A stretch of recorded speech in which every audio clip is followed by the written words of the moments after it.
So this video is being made in response to a question that I received on one of the videos for this Yang Tai Chi Saber Form. So we're going to be demonstrating one of the applications for this move to answer the question that the person posted. So the move in the form that the question was directed towards was here, rock back, deflect down, cut over the top here. And the question was basically asking if you're putting this hand in danger when you bring it up and place it on the back of the blade, is it possible that you're going to cut your hand? The most direct answer to that is anytime you're using a sword, anytime you pick up a chunk of metal and start moving it around, you're increasing your risk of injury. So the important thing is to start slow and then slowly pick up your speed as you're used to your body positioning. As you get more and more used to where that hand is in relation to the sword, you can pick up the speed. Start with a non-sharp sword or a wooden sword, and then you can work up from there if you feel the need to.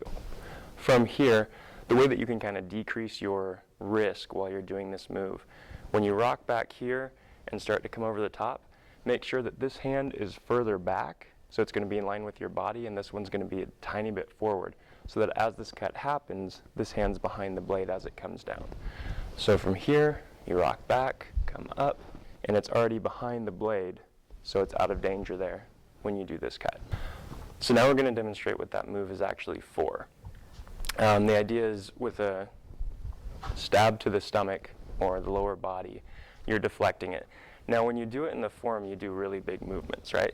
So in the form, you're here, you rock back, you drop it all the way down, come over the top, and cut. If someone's stabbing to my stomach and I drop this all the way down, I'm missing completely where his sword is.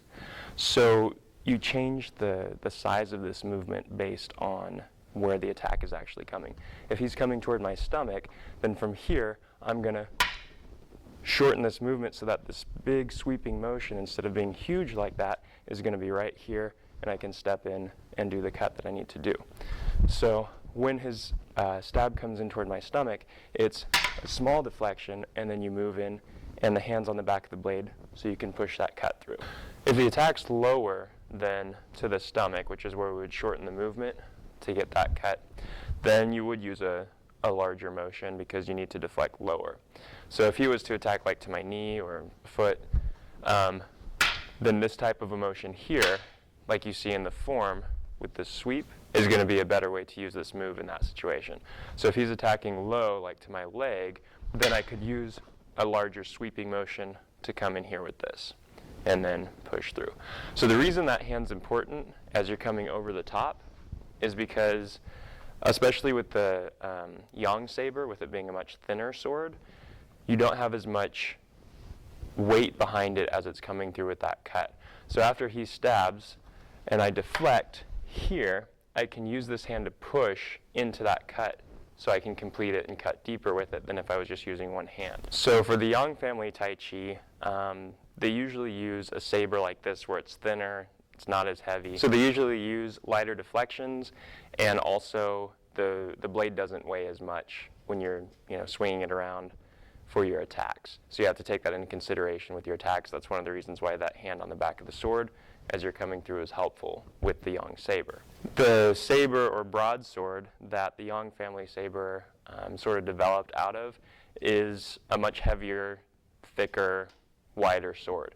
So in a situation like that, you may not need the hand on the back of the blade. You might, it depends on the situation, but once you have that motion going, then the weight of the sword is going to carry it through that cut, and it's not going to be as much the finesse of the sword, but the actual weight of it swinging through that's going to complete the cut. If you were using the larger broadsword rather than the saber, when the stab comes out, you might do something like deflecting and grabbing, so that's where that hand would go, and then you just let the weight of the sword carry it through there. With the saber, you could do that, but the chances of getting it to give you a good cut with just one hand are going to be a little bit less. That's why you can get this hand in here and push through for a little extra force in the cut. And then so you can see from the other side, when the cut comes in, or the stab comes in, you deflect, come over the top in here. And as you can see, you can go at a fast pace and not have to worry about this hand being in the way. If you start slow and you learn where to put that hand in relation to the sword, so that you don't put it in danger as you're going through the movement, even at high speed. So again, as the cut's coming out, you're deflecting, and it depends on where the cut's going. If it's low, you can do more of a sweeping motion like you see in the form. If it's up higher, you might do more of a rolling motion, which is just that same thing but a little bit tighter. So instead of going from here to this, which would be deflecting a low cut, it's more like going from here to here. So it's just a roll of the blade to deflect the cut. And just as a side note, when you do this deflection, you're usually deflecting with the dull side of the blade. That's your deflecting side. Then you cut with the sharp side. You want to make sure that you're not slapping with the side of your blade, because that's how you end up bending your sword. So as you do this deflection, you want to make sure that you turn the blade so that you're deflecting with the top side of it for your deflection, and then come back so that the blade is doing the cut for you. So as this is coming out, you do your deflection. And in the form, you see that here you rock back and come over here. That attention to this side is more to get you to move in that direction than actually because your cut is going in that direction. So when this comes out, I don't want to necessarily just stay right here and try to come straight in. I want to get to the side so that I have room to move back in. So when this comes out, I'm going to move over here so that I can come back in with the cut here. So we're going to do this from another angle. The stab comes into the stomach. From here, you're going to deflect with the back of the blade. At the same time, you're going to get off the line of attack. When the cut comes in, you're going to deflect, step off to the side, come back in. That hand goes on the back of the blade so that you can push through and get your cut. We're going to try one more angle on this. As he comes in, you get off the line of attack. You deflect with the dull side, the back of the blade, come over the top, and you're using this hand on the back of the blade to push the cut through. Okay, so that was in response to the question about that left hand being in danger as the sword comes over the top. I went a little further into detail on the application of that movement, but hopefully that answered the question well enough. If any of you out there watching have other questions, please be sure to post them in the comments below, or send me a message directly, and I'll try to get a video as soon as I can up to answer that question. Thanks for watching.